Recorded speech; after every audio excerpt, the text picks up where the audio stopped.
What's up, guys? Media Guy Doug here with our buddy Q, back again to help us out with some paintball news. Q is one of our experts, at least in my opinion, on everything mech with paintball, and especially autocockers. We love to give him our autocockers to look at, have him fix them and tinker them. So, this is going to be paintball news for the month of April. If you guys like this video, be sure to subscribe and drop a like on it. If you want to head over to the website, we have a link in the description for you guys to shop at Punishers. We'll catch you after the intro.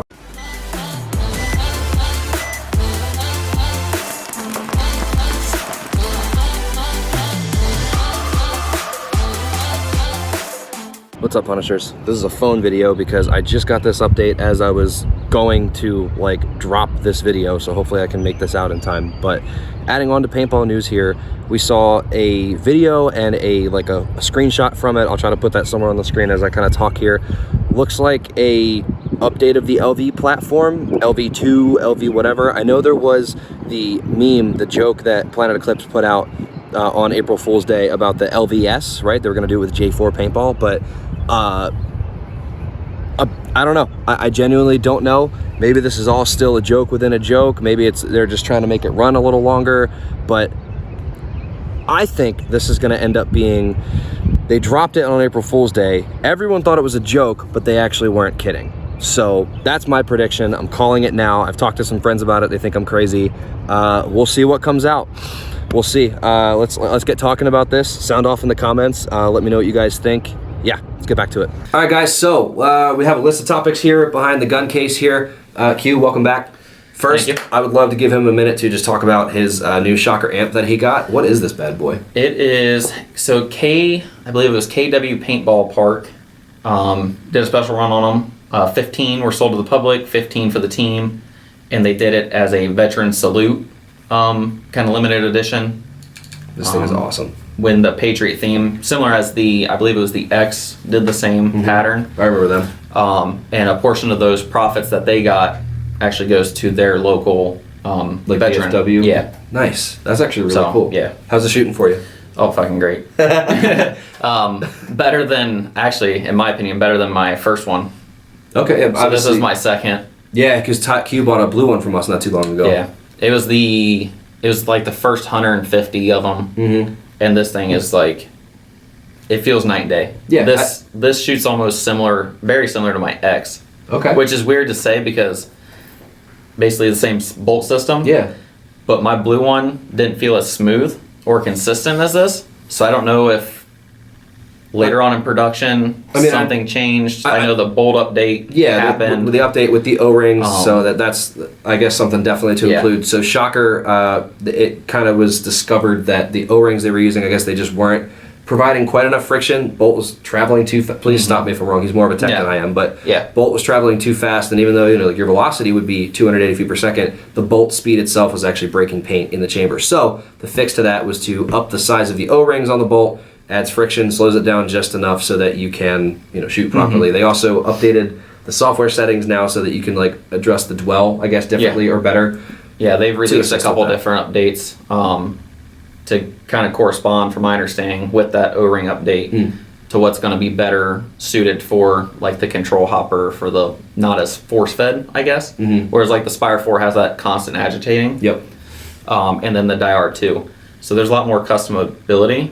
And then, like I said, in the update, setting it so the control loader will work 100% of the time. Awesome. And everything with this marker. Well, that's good. And then that'll, even just slowing down the bolt and making the marker kind of function more smoothly, that'll help when they drop eventually the CC frame that I know you were waiting on. Yes, patiently waiting for ICPL in Maryland this year for the first event. When will that be?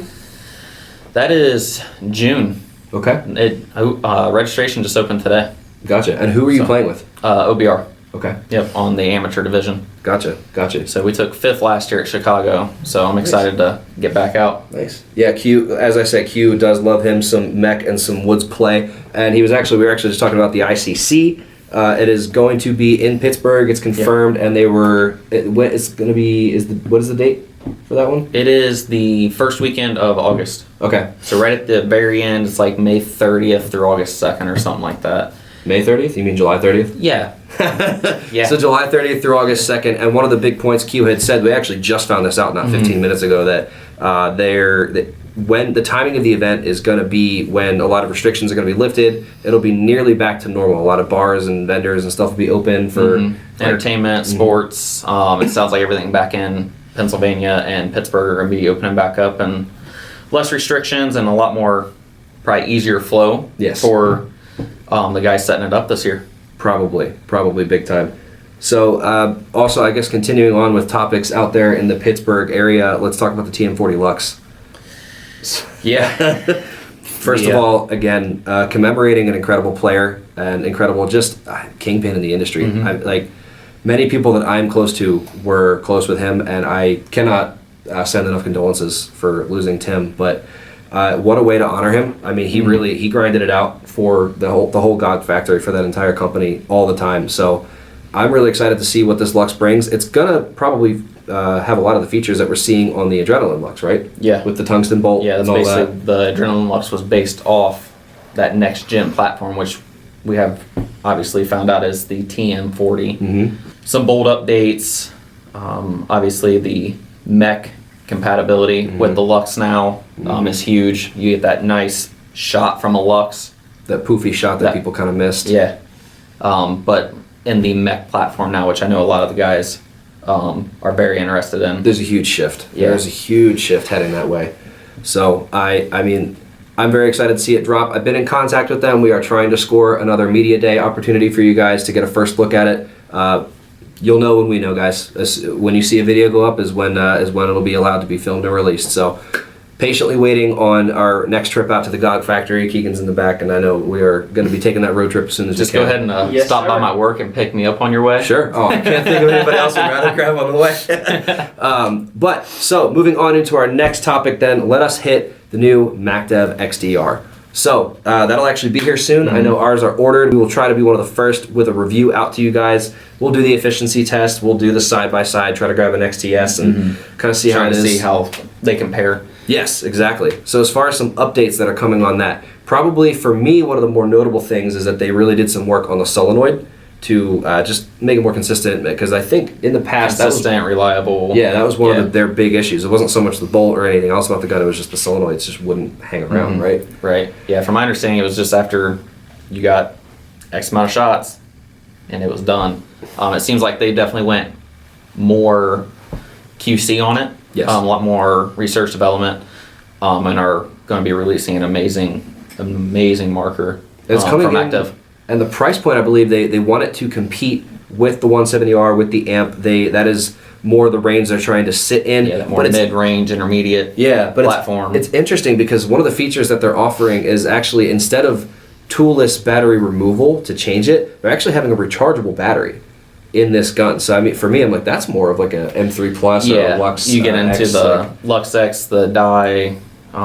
It's an interesting mix really of good feature. I think a lot of people really favor that. I personally love the ability to completely forget about my gun for a week, toss a battery in it 2 minutes before I play, and then just go hit the box. But that's that's a me thing. A lot of people really love the rechargeable aspect to a lot of the products these days. But in addition to that, it will have the Infinity-based bolt. I'm not sure if it'll be the exact Infinity bolt, but they've said it's going to be based on the Infinity proven and trusted Infinity design, which is cool by me. I like the way that felt on the XTS. I have my notes here. So other features, it will have actually a knob ASA as well. Which it looked very similar to like the RSX. It's more of a... It's a longer, a little longer, a little more meaty. Okay.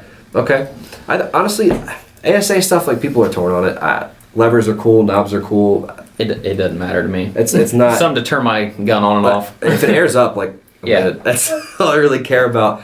But I'm excited for this mid-range option for them. I think until the brand kind of rebuilds its reputation, I think they should stick with the mid-range for at least a while going forward. Nothing wrong with that whatsoever. The amp is a mid-range gun that is quite literally taking the world by storm right now. So clearly, the price of the gun doesn't matter. It's what people do with it. Right. Also, one of the big things to note about the XDR, it comes with a mech frame if you choose to buy it. They're not going to drop the gun and then drop the mech frame 7 months later. They have waited to drop everything until it's all ready to go. So, and you have the option at checkout, right? To purchase. Yeah, to either purchase both at the same time, or I don't know if they're doing the mech only. I actually looked a little while ago. I thought it was electronic only or both. They'll probably update it so you can purchase a mech only, but I'm sure they want people to have both in their hands first to try to see it on the tournament fields. But dude, Macdev and mech, to my knowledge, I don't think I've seen them do that. I don't think ever. So Ever. I mean, they know where the industry's going. There's a mech push. Why not get on board with it? Yeah, I mean, between Shocker, PE, Macdev, now guys just gotta do something. Yeah, that's the thing. Like, maybe one day Dai will actually like look at social media and see if they can get on board. But There'll be some new cocker parts. Maybe, dude. Hey, look, if you want to go with autococker to keep yourself in the mech game, that is a totally valid option. There's nothing wrong with that. But as far as other topics here, really Q, I think the last one that I had here to talk about is the upcoming Nxl event. Was the Sunshine State Open? Yeah, Sunshine State Open or Sunshine State Classic. Something like that. Yeah. Well, it's in Florida. Major. It's the Sunshine Major, is what it is. It's in Florida. It's in Florida. It's going to be in Kissimmee, right about where World Cup usually is. It will not be at Gaylord Palms, but regardless, it's going to be close enough. I will actually be traveling down there with Ohio State. We will be coaching them. They're going to play that in place of their nationals because the NCPA did not get enough teams signing up to play the actual college nationals this year due to just a lot of schools still have the teams. Yeah, the teams on lockdown. They're like, no, you guys can't travel. So is what it is. Hopefully the NCPA will come back. But I'm really excited to go see the NXL and actually see some of the pro teams get out to this one. I would love to see, I think, in my opinion, based on watching Diesel at their World Cup performance, I would say they're a contender for their first win. Yeah. Their first pro win. Diesel is grinding. I follow him on social media. Scott Stewart just got picked up with Dallas. Okay. I know he grinds with Diesel every now and then doing, matches and stuff, running points. They're looking strong. That camp is going to be deadly. Yeah. I think another one is in probably about a year is Aftermath with all their pickups. Dude.